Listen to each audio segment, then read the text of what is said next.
Listening test. You will hear a number of different recordings and you will have to answer questions on what you hear. You will have time to read the instructions and questions and you will be given time to check your work. All the recordings will be played once only. The test is in 4 parts. Now turn to part 1. You will hear a conversation between Simon and Lisa. First, you have some time to look at questions 1 to 10.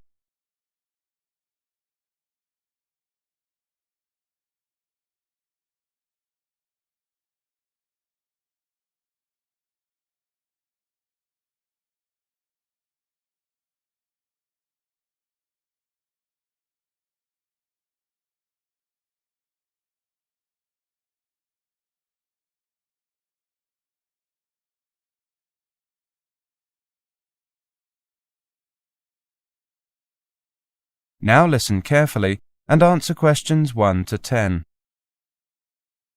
Hi, Lisa. How are you? You look a little puzzled. Hi, Simon. I am. You're familiar with the campus, aren't you? I can't figure out where anything is.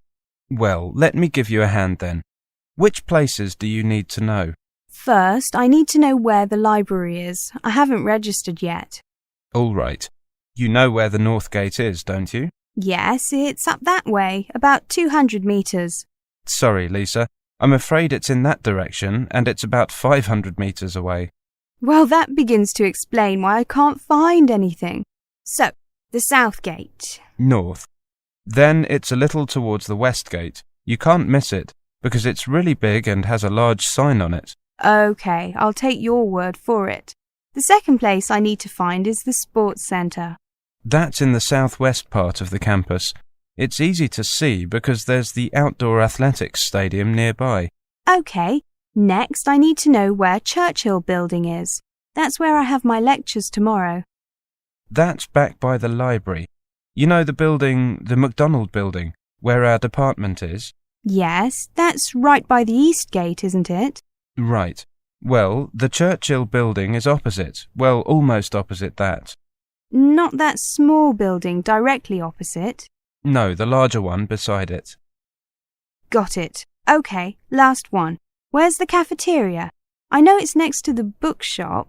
And can you see the bookshop? Well, hang on. It's right there, here in the centre of the campus. A great central location, if you ask me. What time is the library open? It's open from 8 a.m. until 10 p.m. And the cafeteria? 8 a.m. until 7 p.m. Is that every day? Someone said that it isn't open so long at the weekends. No, it's every day. And the sports centre? Now, if I remember rightly, that opens at 7 a.m.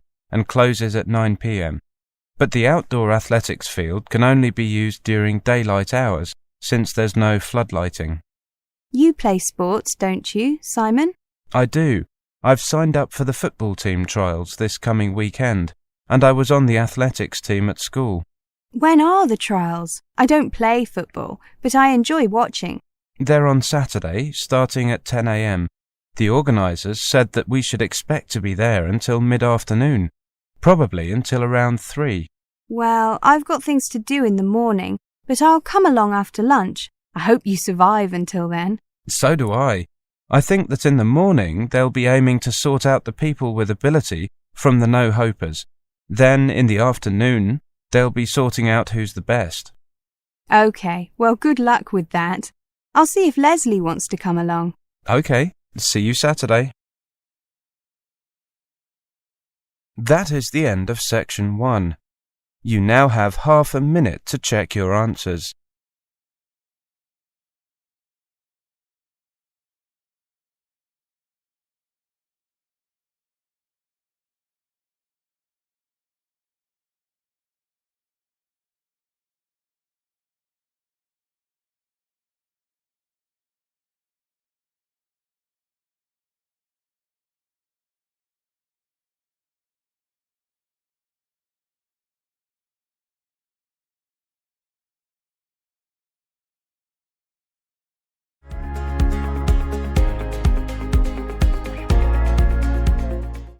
Part 2. You will hear a presentation on living in London. First, you have some time to look at questions 11 to 20.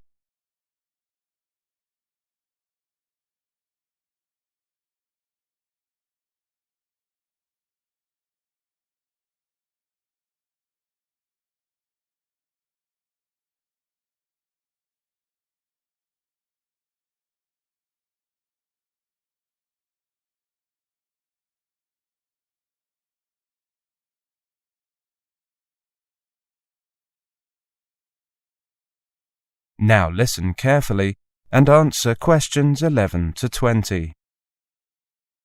Welcome to this latest lecture on living in London. Today we're going to look at transport, and I'd like to start with the London Underground system, also called the Tube because of the shape of the tunnels. First, you need to learn your lines. There are 12 different lines, each with its own name. For example, the Piccadilly line, the Circle line. Each line is a different colour on the map of the Underground system.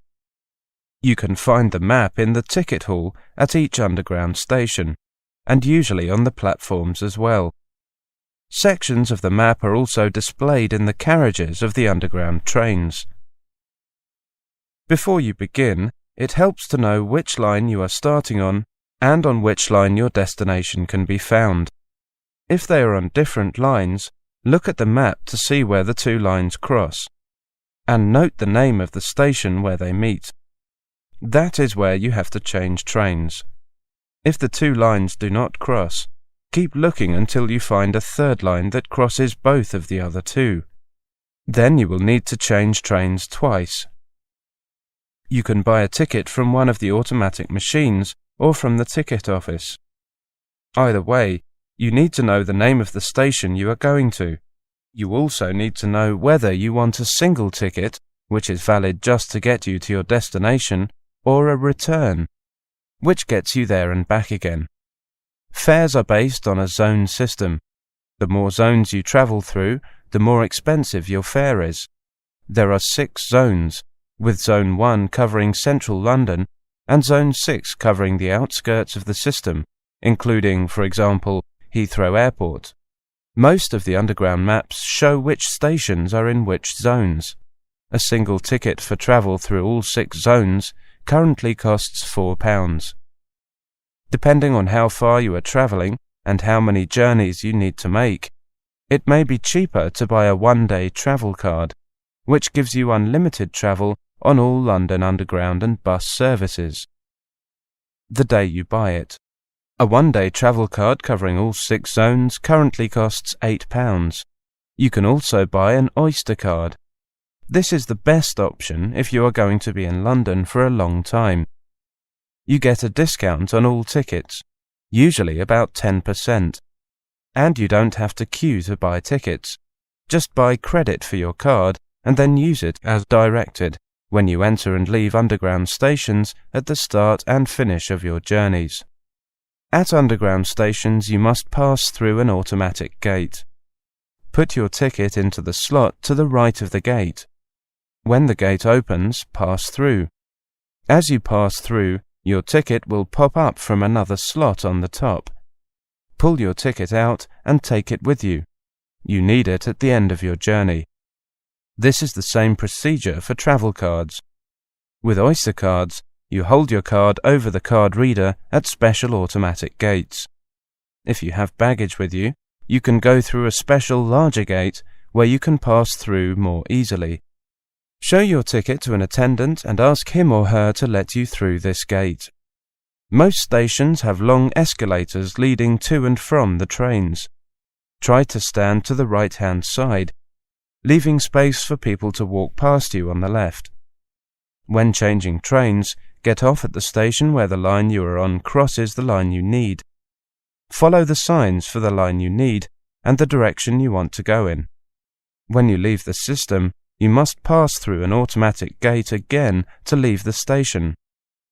Put your ticket in the slot as before.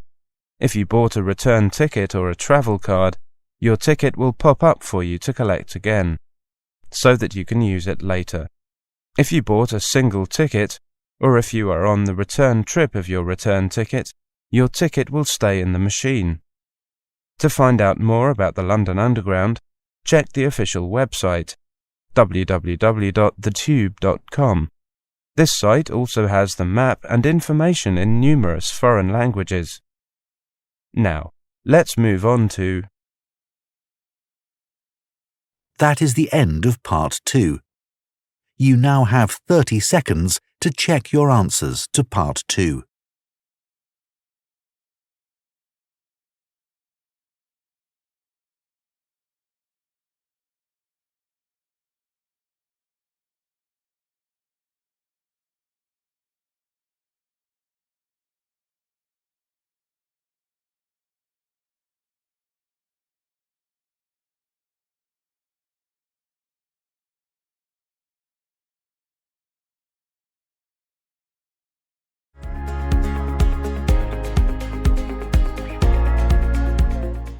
Part 3. You will hear a conversation between the advisor and an overseas student. First, you have some time to look at questions 21 to 30.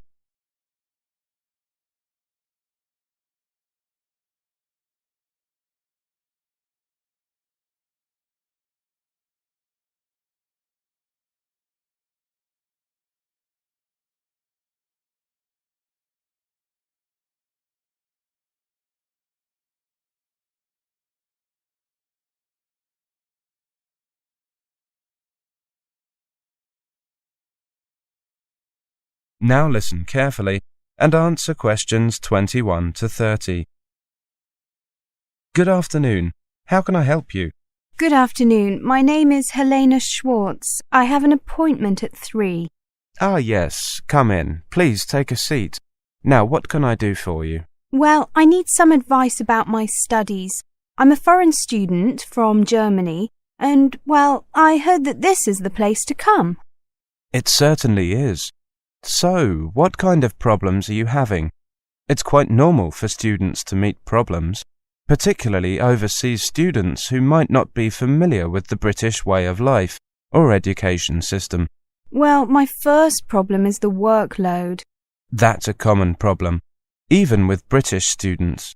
It seems to me that the biggest difference between university and secondary school is that university students have to do a lot of work on their own, and it's sometimes useful to get advice on how to take control of your time and work effectively.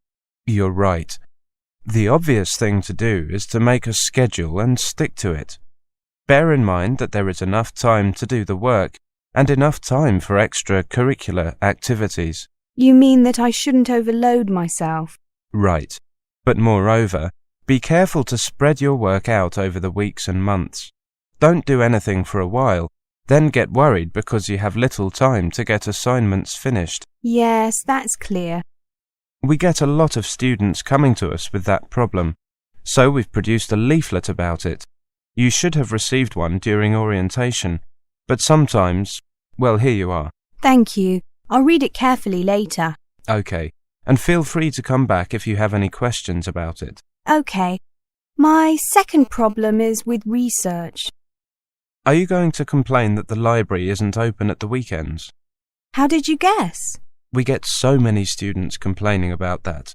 We're trying to get that changed, but, well, to be honest, the library staff already work long shifts, and unless we can get extra staff, the library has to remain closed at the weekends. I understand, but... I know. It makes organising your time even more important. Make sure that you get all the books you need from the library before the weekend. Then devote some of your weekend time to making notes from the books at the weekend. The problem is that I'm easily distracted when I'm working at home, rather than in the library. Well, an alternative strategy is to work longer hours during the week, when the library is open, and do no work at all at the weekends. Sometimes it's very useful to forget about studies for a day or two each week. Yes, that might be better for me. I can concentrate on my work in the library and then leave the weekends free. Also, I have some problems with my essay assignments. Could you have a look at these and tell me what you think? Certainly. I see. Well, even if you plan your writing carefully, This can come to nothing if the assignment doesn't actually answer the question. That really is the most important thing to remember. You must read the question extremely carefully and give it a great deal of thought before you even start planning or writing your first draft. It's also essential to check your work for errors. Everybody makes them, and they can influence the professor marking the work. So always take time at the end to check what you have written. Many overseas students ask a British student to check their work for them. I have a short list of people who will do this for a small fee if you'd like it. That's okay. I have several British friends. I'm sure I can bribe them to check my grammar and spelling. Good. Anything else? Yes, there is. I find it hard to keep up sometimes in lectures.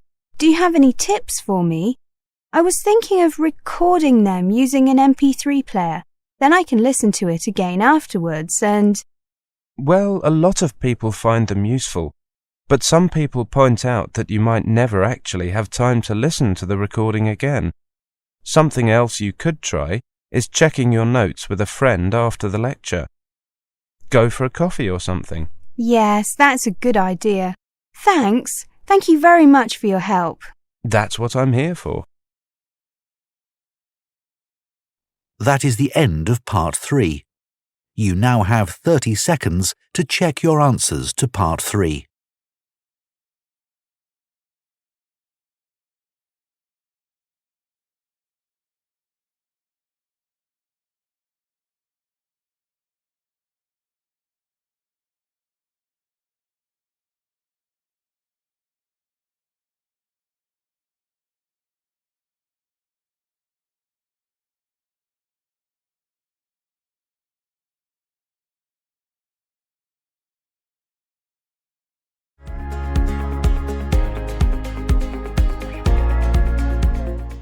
Part 4. You will hear a monologue on the subject of volunteer work in Africa. First, you have some time to look at questions 31 to 40.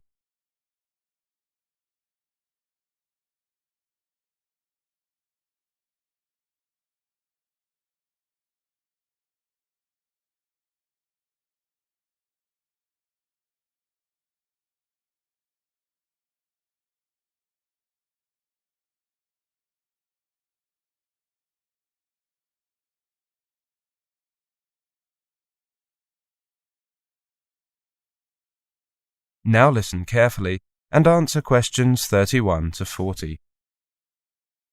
Good morning, everybody. I'm Jane Winter, and I'm here to tell you a little about the possibility of volunteer work in Africa. If you're looking for volunteer work in Africa, there are plenty of opportunities available. Let's look at the different types of volunteer opportunities available in Africa, what to expect when volunteering in Africa, and stories from volunteers who have worked in Africa. Volunteering means something different to almost every organisation you come across. Some agencies will cover your flight and cost of living while you are working, and some are true volunteer projects and expect you to cover all costs for the privilege of the experience. If you're looking for a more meaningful way to spend a few months in Africa than simply travelling around, volunteering is a wonderful way to spend your time. Most jobs that last less than a year or so are going to be the ones you have to pay for. Jobs that require a commitment of more than a year will often offer a basic stipend to cover some of your costs. Whether you get paid and how much you get paid will also depend on your skills and how much they're in demand. Most paid volunteer opportunities in Africa are available to those who have a university education and/or a practical skill. Engineers, doctors, nurses, environmentalists, emergency relief personnel, and teachers are among the most asked for by volunteer agencies. If an organisation doesn't require you to have specific skills, then you will usually have to pay your own expenses as a volunteer. In general, most organisations working in Africa try and recruit as many local people as possible rather than foreigners. since the project should continue long after you have returned home. So don't take it personally if your intention to help people in Africa is rejected. It may just be that a local person is better suited to the job. What should you expect when you volunteer to work in Africa? Conditions are usually basic. Most volunteer opportunities take place in rural areas, where you may not have ready access to running water and electricity. Housing can be very basic, and you will likely be staying with local families. A word about cultural adaptability. As in most countries in the world, rural communities are usually more traditional than urban centres. As you will be working closely with the local population, you will have to dress and behave in accordance with what is acceptable locally. The general pace of life and work is much slower than in the West. Don't expect any organisation to run efficiently and without glitches. Getting sick can be a problem. If you're spending more than just a few weeks in Africa, especially sub-Saharan Africa, your chances of getting malaria or bilharzia will also increase. Make sure you take all the medicine and precautions you need. The organisations you work with should brief you about health issues, and don't forget that local nurses and doctors will have plenty of experience with these common afflictions, probably more than your doctor at home. Initially, you may also have some problems getting used to different food and water. Anyone who has volunteered in Africa will probably tell you that the biggest impact their project had was not on the community, but on themselves. Spending time immersed in another culture will change the way you look at life and is part of the appeal of volunteering. Before you decide to volunteer in Africa, you may be interested to learn what the typical experiences are of people already in the field. Later, we'll look at a selection of volunteer stories and experiences from Africa. There are many volunteers and travellers who keep online diaries of their experiences. These contain some excellent tips about working, travelling, and living in Africa. Before that, just a quick word about work permits in Africa. Many people who travel around Africa may wish to stay and work. But just as in Europe or the US, every African country will require you to get an official work permit. In most cases, these laws exist to stop foreigners getting jobs that local people may be qualified for. Unemployment is bad enough throughout Africa, so don't take a job that a local person could do. Now, let's look at a few people's experiences. That is the end of part 4. You now have half a minute to check your answers.